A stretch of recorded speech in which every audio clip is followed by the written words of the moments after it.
साधना भूमि की समस्त क्षेत्र साधने भूमि की कुप्पागार जहाँ तक क्षेत्र से गुरुराज के सब गुरुराज की शक्ति ओतप्रोत से वहाँ तो अकेले गुरुराज भेलखिन आ जहाँ ढेरी महात्मा भेल छी यह क्षेत्र में हेले छै यही क्षेत्र में तो सबके शक्ति के नाम ओतप्रोत छै बहुत पवित्र भूमि छी जैसे गुरु गोविंद सिंह के लिए वहाँ हिमालय में ध्यान कहीं ने साधना वहाँ बहुत महात्मा साधना करने से और वहाँ वातावरण छै पवित्र छै वहाँ यदि बेसी मन लगते मतलब साधना करने से ओहि क्षेत्र में बैठी के बेसी मन लगे छै पहले लोग साधना करके लोग स्थान खोजे छै वहाँ जाकर हम साधना करो आप लोग अवसर बहुत अच्छा मिला है गुरु दया से बहुत अच्छा अवसर मिला है क्षेत्र अच्छा है आपका घर भी है शांत वातावरण है कुछ हलचल नहीं है रात फिर बोले नहीं ना पूछ लीजिए जो कुछ हुआ है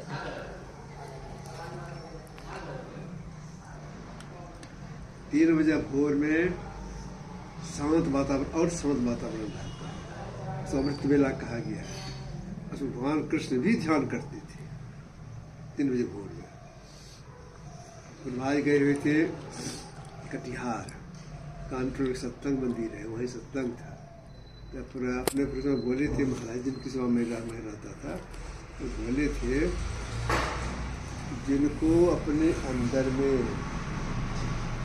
प्रकाश देखना है रात को सुनना है ये रात में जग की ध्यान करें नींद सतावे तो सो जाएं और फिर जग के करें तो रात में लगी रही जब गुरु महाराज जी साधना की अनुभूति सुनाने लग गए गुरु महाराज अपने बाबा साहब को अपने गुरु बाबा साहब को तो बाबा साहब बोले ऐसे ही कर निश्चित जागी जैसे आज किया है अनुभूति हो गई ऐसे ही कर निश्चित जागी रोज जग ऐसे ही करो तो अनुभूति बढ़ती चली जाएगी पतावली भाई दिया हो ऐसे कर निश्चित जागी साधना संबंधी बात एक बात जिज्ञासा लेकर बोले जैसे से हुआ है तो महाराज जी बोले हमको भी हुआ था तो हम बाबा साहब से पूछे तो बाबा साहब बोले तुम अपनी पृथ्वी देख ली फिर हम वहाँ से पूछ नहीं सके कि अपनी पृथ्वी क्या हो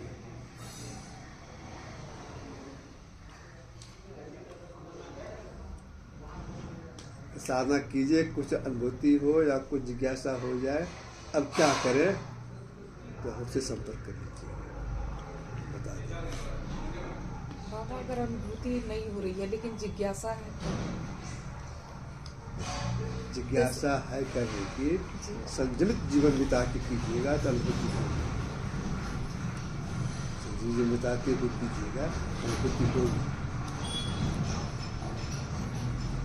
बाबा कभी तो हम खुद सोचते हैं जैसे आत्मा के रूप में अनुभव करते हैं जैसे तो मुझे लगता है जैसे कि हम कुछ भी नहीं है जैसे आँख बंद करते हैं तो वो महसूस मैं जो करती हूँ वो मैं हूँ असल में ना मैं ये शरीर हूँ ना मैं ये पति हूँ ना मैं ये सामान हूँ ना मैं श्रृंगार हूँ मैं कुछ भी नहीं हूँ मैं जो हूँ वो क्या हूँ और कभी कभी लगता है बाबा जैसे कि अब कैसे जैसे स्वर्ग या नरक लगता है बाबा कुछ भी है स्वर्ग या नरक मुझे तभी महसूस होता है जब मेरी इंद्रियां हैं या मेरा शरीर है क्योंकि आत्मा को तो न जलाया न कुछ भी नहीं किया जा सकता है वो तो एक वायु के समान तो लोग कहते हैं नरक में जाने पे जलाया जाएगा जब मैं आत्मा हूं तो हम जलेंगे ही नहीं न हम काटे जा सकते हैं क्योंकि मेरा शरीर रहेगा तभी हम काटे जाएंगे स्वरूप ही नहीं है जब मेरा तो हम वो स्वरूप हैं क्या वो मुझे कभी कभी महसूस होता है लेकिन उसको हम ठीक से समझ ही नहीं पाते उलझ जाते हैं बाबा अस्तु तो यहाँ जल गया जला दिए माँ की सूक्ष्म कारण महाकारण 3 जड़ शरीर के साथ इधर सुनिए 3 जड़ के साथ जीवात्मा निकला यहाँ से सूक्ष्म शरीर भी नहीं जलता है लेकिन यह आत्मा शरीर है तो जो उससे बन गया है कोई कर्म तो ये आत्मा शरीर को वहाँ जलाता है। जलता तो नहीं है, लेकिन जलने का कष्ट मुझे इंद्रियों के संग में जीवात्मा है उसको होता है। इंद्रियों को जीवात्मा को से कष्ट नहीं है। यह जीव जो है परमात्मा का अभिन्न अंश है, चेतन अमल सच सुख राशि है। तो इंद्रियों के संग में जो चार अंतर इंद्रियों संग में है, तो इसको कुछ अनुभव होता है। इसको जल जीवात्मा जलता नहीं है। सदा के संगीत चार इंद्रियों वह भी नहीं जलता है। ये जो सूक्ष्म शरीर है वह भी नहीं जलता है, लेकिन इसको देख तब पाता है, इसको सूक्ष्म शरीर को कुछ अनुभव होता है, किसको जीव को, या इंद्रियों संग में है, इसीलिए होता है। एक सुल्तानगंज की लड़की थी रानू, उनके पिताजी वकील थे, तो वो हमसे दीक्षा लिए और उसकी शादी भी बनारस में एकांत में बैठ के साधना की। तब आई हमारे पास, बाबा एक बात मैं सुनाऊं आपको। हम कहिए। एक दिन ऐसा हुआ कि रात में जग के बैठ के ध्यान कर रही थी। ध्यान करते करते एकाएक शरीर से सुन्न हो गई। देखती क्या हूँ, मैं ऊपर में हूँ, मेरा शरीर नीचे में है, ऊपर हम मैं हूँ, अपने शरीर को मैं देख रही हूँ, मेरा शरीर वहाँ बिछावन पर है। फिर मैं इस शरीर में आ गई। ऐसा होता है, सीधी बात निकल जाता है। मेरे साथ हुआ है बाबा, तभी मैंने इनको कहा कि इनको तुरंत दीक्षा लेनी है।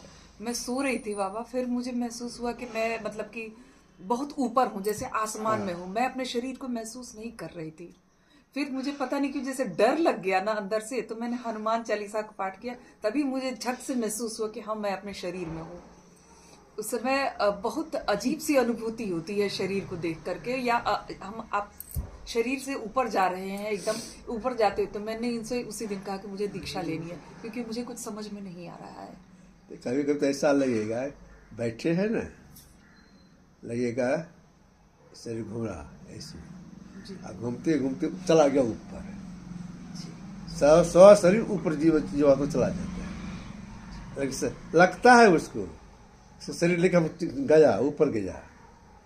फिर ऊपर कुछ जाने में, ऊपर चढ़ने में थोड़ा भय लगता है। जैसे भय लगता है फिर आ जाता है नीचे तुरंत। ऐसा होता है साधन। हाँ, तो भय लगता है। क्या है कि उसका जो अपना क्षेत्र है, उस क्षेत्र से ऊपर जब जाने लगता है तो भय, अपना देश छोड़ के दूसरे देश में जा रहा है, इसे भय लगता है इसको। तो बाबा इस भय का उपाय क्या है? देखिए, पहले